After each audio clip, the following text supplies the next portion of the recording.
Hello বন্ধুরা, মৈনাক চলে এলাম নতুন একটা ভিডিওতে। আজকে কিছুক্ষণ আগে সালমান খানের আপকামিং সিনেমা যেটা হচ্ছে ভামসি পাদিপল্লির সাথে, সেটা রিলিজ ডেট অ্যানাউন্স করা হয়েছে। রিলিজ ডেটটা আমাকে অবাক করেনি খুব একটা, কারণ আমি প্রথম থেকেই জানতাম ভাইজান এই সিনেমাটাকে কিন্তু ঈদে আনবে। কিন্তু এখান থেকে কিছু প্রভাস বা সাউথের যারা ফ্যান রয়েছে তারা বলা শুরু করছে সালমান খান এবার ফ্লপ দেবে, কারণ প্রভাস স্পিরিট নিয়ে আসছে। সেটা নিয়ে আজকের এই ভিডিওতে কথা বলবো। তার আগে ছোট্ট অনুরোধ করব, তোমরা যদি ভিডিওটা ভালো লাগে ভিডিওতে একটা লাইক করো, কমেন্ট করো। চ্যানেলে প্রথমবার হয়ে থাকলে চ্যানেলটাকে অবশ্যই কিন্তু আগে সাবস্ক্রাইব করে দিও। প্রথমে যে ব্যাপারটাতে আসবো সেটা হচ্ছে, দেখো একটা কথা আছে, ভাইজান মানেই হচ্ছে ঈদ, আর ঈদ মানেই হচ্ছে ভাইজান, এই কথাটা কিন্তু রয়েছে। মানে সালমান খানের সাথে কিন্তু ঈদের একটা দারুণ কানেকশন আছে।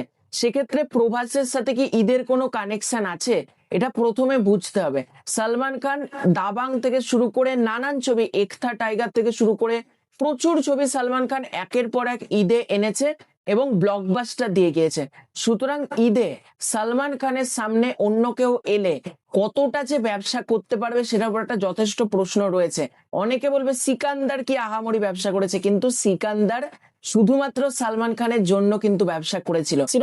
2024 সালে বড়ে মিয়া ছোটে মিয়া অক্ষয় কুমারের এসেছিল, অজয় দেবগনের ময়দান এসেছিল, কোন সিনেমা চলেছিল সব ডিজাস্টার হয়েছিল বক্স অফিসে। সেক্ষেত্রে সালমান খানের সিকান্দার কিন্তু হিট হয়েছিল।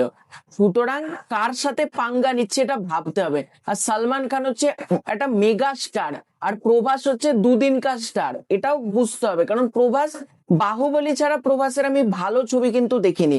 বাহুবলী, বাহুবলী 2, তারপর যে ছবিগুলো প্রভাস করেছে অ্যাজ কোয়ালিটি ছবিগুলো কিন্তু ভালো না। এবং প্রভাসও কিন্তু রিসেন্টলি রাজা সাহেবের মাধ্যমে একটা বড় ডিজাস্টার দেখেছে।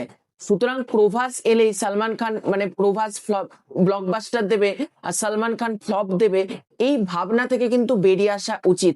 কারণ আবারও বলছি, প্রভাস কিন্তু সালমান খান লেভেলের কোনো বড় স্টার না। আজকে তোমরা যদি সারা বিশ্বে যাও, সারা বিশ্বে সালমান খানের যে ফ্যান ফলোইং রয়েছে তার কিন্তু সিকিভাগও প্রভাসের নেই।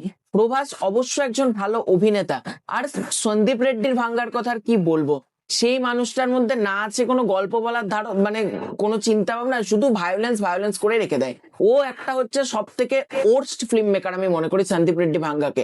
আগে যখন আমি সিনেমা সম্পর্কে অত অ্যানালাইসিস করিনি তখন আমি ভাবতাম যে ওই ভায়োলেন্স দেখাচ্ছে মানে ছবি দারুণ, কিন্তু এখন আমি বুঝেছি একটা ছবির মধ্যে একটা গল্প দরকার।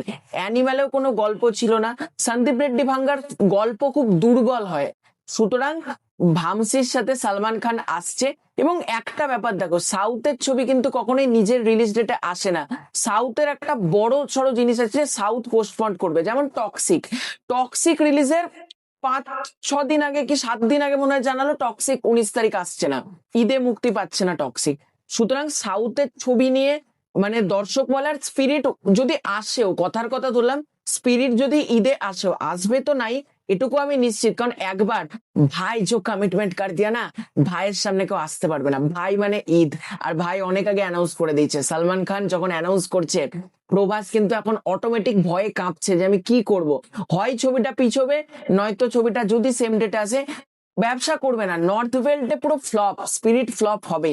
অ্যানিমাল রণবীর কাপুরের জন্য চলেছে, সন্দীপ রেড্ডি ভাঙ্গার জন্য কিন্তু ব্যবসা করেনি। সুতরাং বুঝতে হবে। এবং এবারের ঈদে মানে 2027 সালের ঈদ শুধুমাত্র কিন্তু ভাইজানের নামে হতে চলেছে। ভাইজান ছাড়া অন্য কেউ এলে ব্যবসা করতেই পারবেন এটুকু আমার মনে হয়। এবং আজকের যে অ্যানাউন্সমেন্টটা ছিল সেটাতে তারা এটুকুই জানিয়েছে, ঈদ 2027 একটা কিন্তু মার্ক করে রেখে দিয়েছে ভাইজান। মানে এই দিন যে আসবে সে পুরো পিষে যাবে এই সিনেমাটার সামনে, এবং এটা কিছু একটা হবে। আমি আবারও বলছি, তো যারা প্রভাস প্রভাস করছো, প্রভাসের স্টারডাম কতটুকু রয়েছে সেটা প্রমাণ হয়ে গেছে বাহুবলীর পর।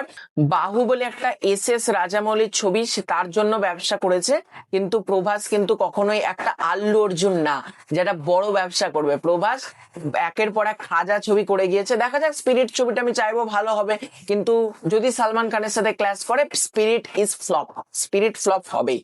তো এটাই ছিল আজকের ভিডিও। তোমাদের পুরো ব্যাপারটাকে কেন্দ্র করে কি মতামত কমেন্ট করে জানিও। খুব শীঘ্রই দেখা হচ্ছে নতুন কোনো ভিডিওতে, ততক্ষণের জন্য বাই বাই।